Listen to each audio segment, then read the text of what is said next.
yan na po, medyo nangapa po tayo sa pag-assemble ng ating itong electric sprayer natin bagong bili.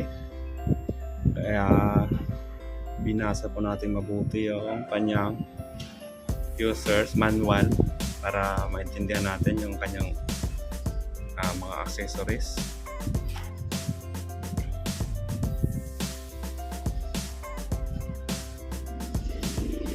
Yan, pagkatapos ng mga 6 na taon, nakapag-upgrade na rin tayo ng ating gamit pang spray sa ating bukid.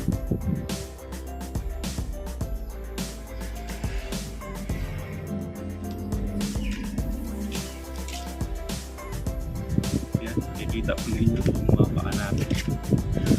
Parang mga buko natin sa paa. Parang may mga takip ng buhol. So, okay lang yan mga kapanalig. At the same, napapaganda natin yung ating mga tanim.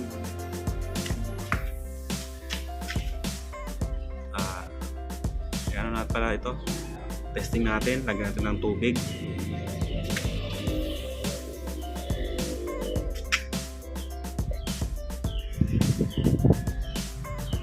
Na-charge ko na pala ito kanina, mga 4 hours. Saktong-sakto mamaya mag-spray tayo ng Nativo sa ating palay.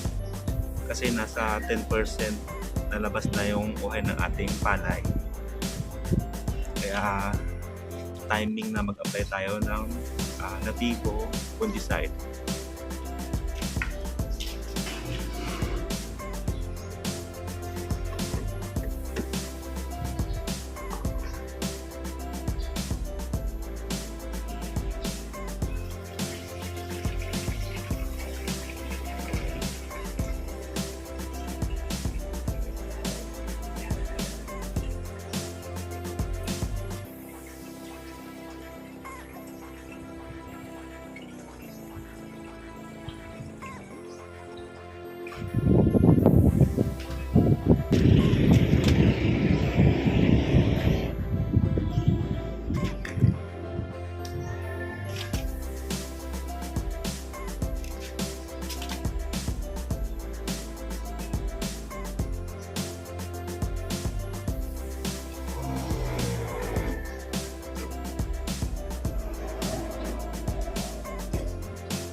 Lakas oh. Yan. Maganda. Ano naman natin yung ibang nasa naman. Ganda to sa pag nag-spray ka ng panda mo.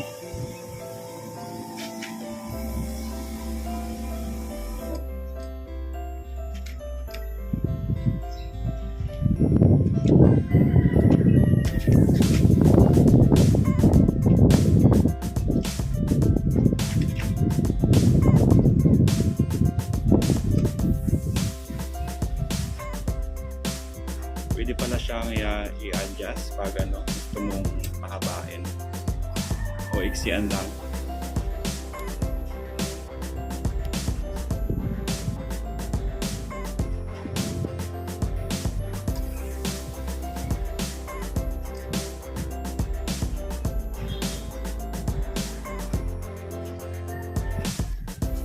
Ito maganda itong gamitin sa lalim ng mga gulayan.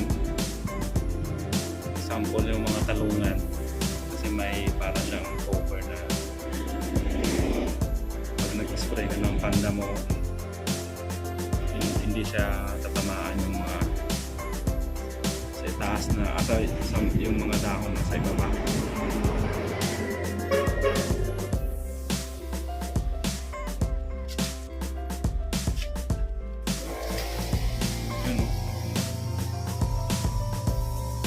Lakas.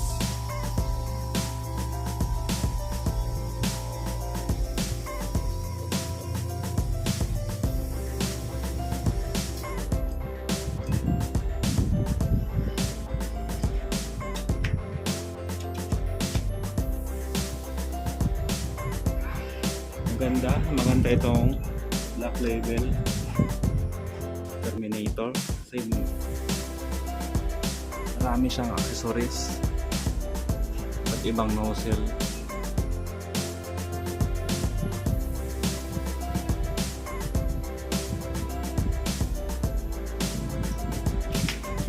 Ayan, testing natin ito.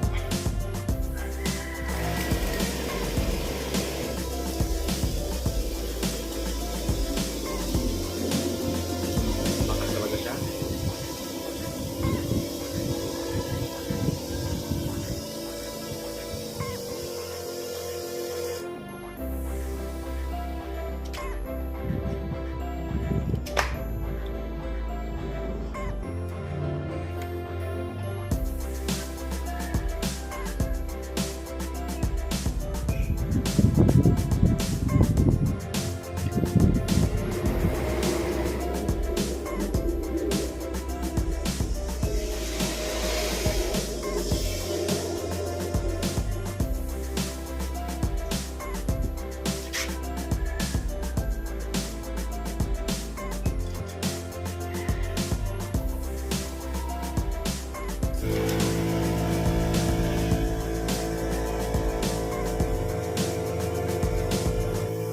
Flat naman yung kanyang pagbuga ng kanyang tubig.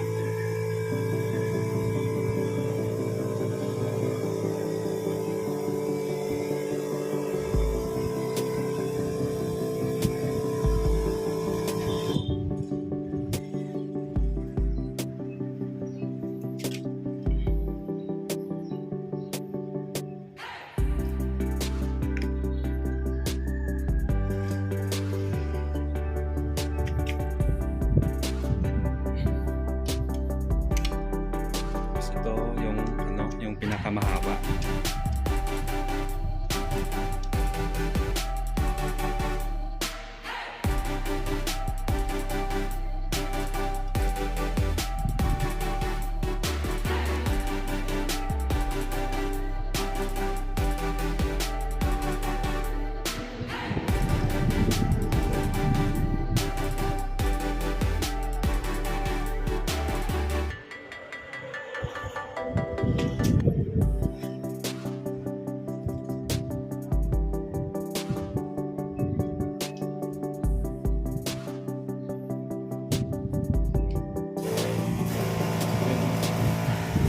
Ayos.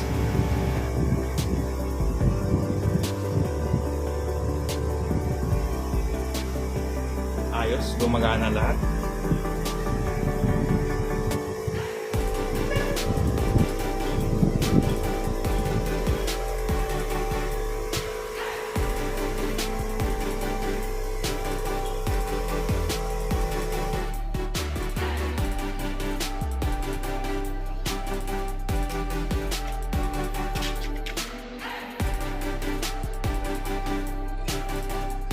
Sa mga gusto pala nitong magkaroon din, baka swertehin tayo itong anihan. Pwede tayong pumili ng isa. Comment down below na lang mga kapala kung gusto nyo. Pwede tayong magbigay, mapipili natin.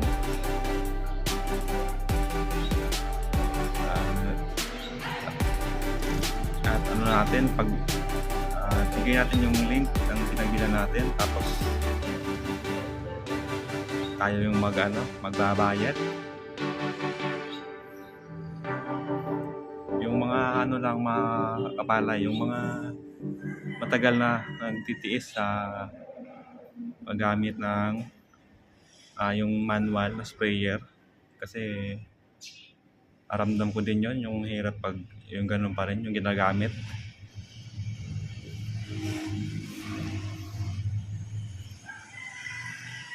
Thanks for watching mga kapadayon. Tuloy-tuloy lang tayo sa pagtatanim.